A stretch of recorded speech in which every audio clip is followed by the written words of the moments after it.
Did you know your back pain and weak lungs is connected by this one thing? And in today's video, I'm not only going to be showing you a study that proves this, I'm also going to be showing you a way to replicate it in your own home. Adam here from TrainMassage.com.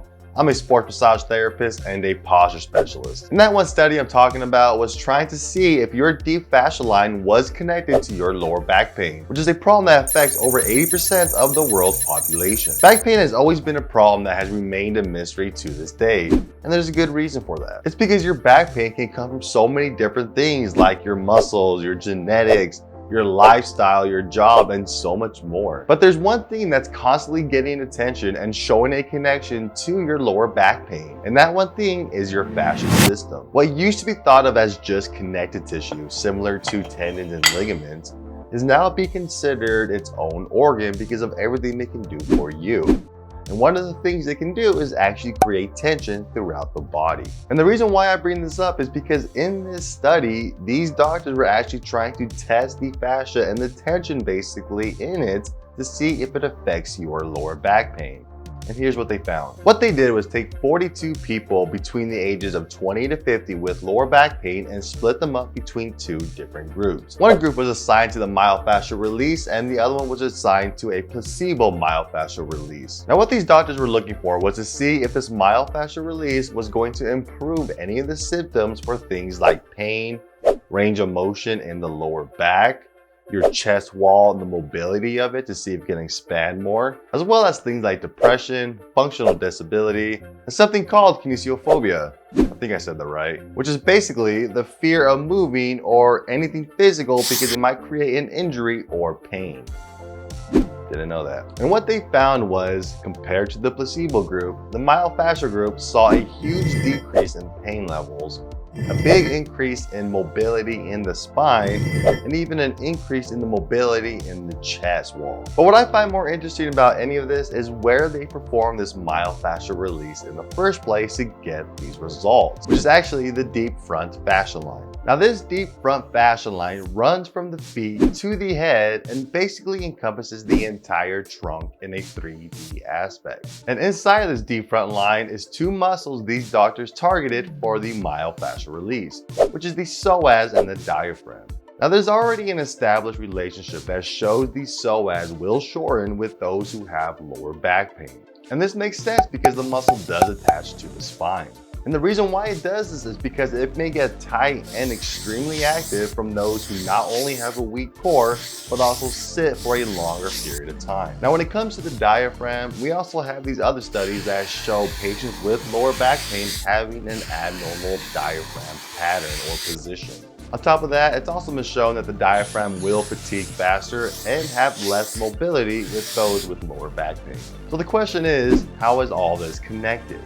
And the answer is the deep front line creating tension, pulling not only on the diaphragm and making it shorter, but may also be pulling on that psoas and the spine, creating lower back pain. And this is why using myofascial release techniques was so effective compared to the placebo effect. So hopefully you understand how the fascia in the front of the body is creating your lower back pain, which means we can get straight into this treatment. This plan is very simple and it consists of using only one tool, a Pilates ball. Now what we're gonna do is use this tool to help loosen up the fascia in the stomach by simply laying on it with the tool in your stomach. Now a quick warning though, if you are someone who has stomach issues, then make sure to check with your doctor before doing this technique. Now once you're somewhat comfortable with the ball on your stomach, then simply hang out there and take in big deep breaths to help get that fascia system to begin loosening up. One of the biggest reasons you're not going to see results for this is because you didn't give the technique enough time to do its job and help the fascia loosen up. And the reason I say that is because this technique is going to take roughly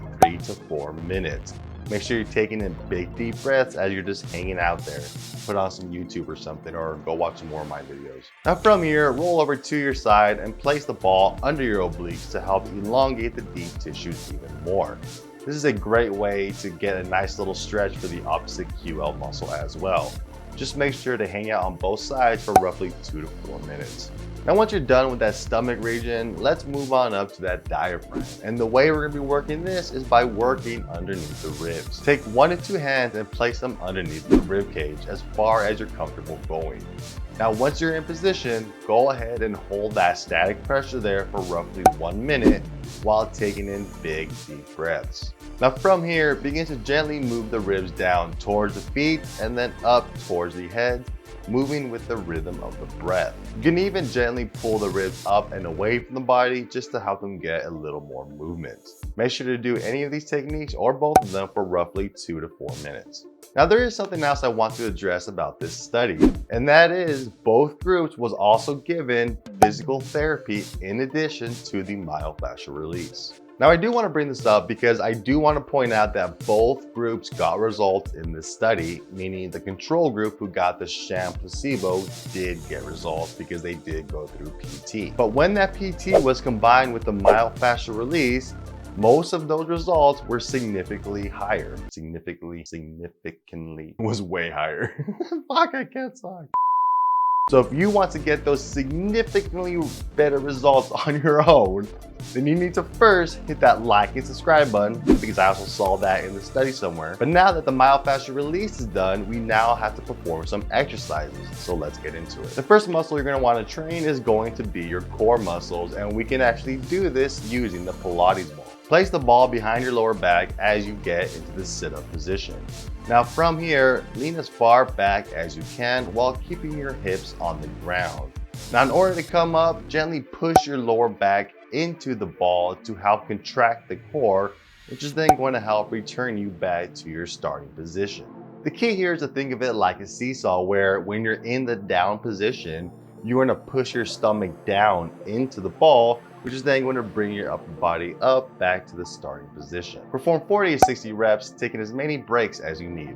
Next up, you're going to be firing up the core and the hip flexors by performing a dead bug exercise. Start on your back with your knees and hands up in the air and place the ball between your left hand and left knee.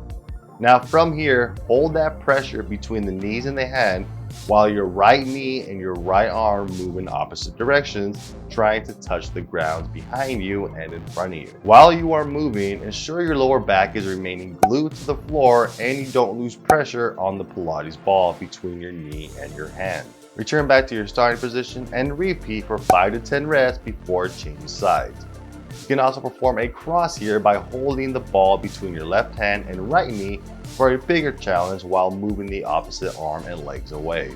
Regardless of whichever one you want to do, make sure you keep going until you hit 40 to 60 reps. Now, if you're finding these kind of treatments helpful, then you definitely need to check out the video in the top right corner, because there I'm going to show you how to release different fascial lines to help improve things like rounded shoulders and 3 different kind of pains that come with it. Make sure to go check it out.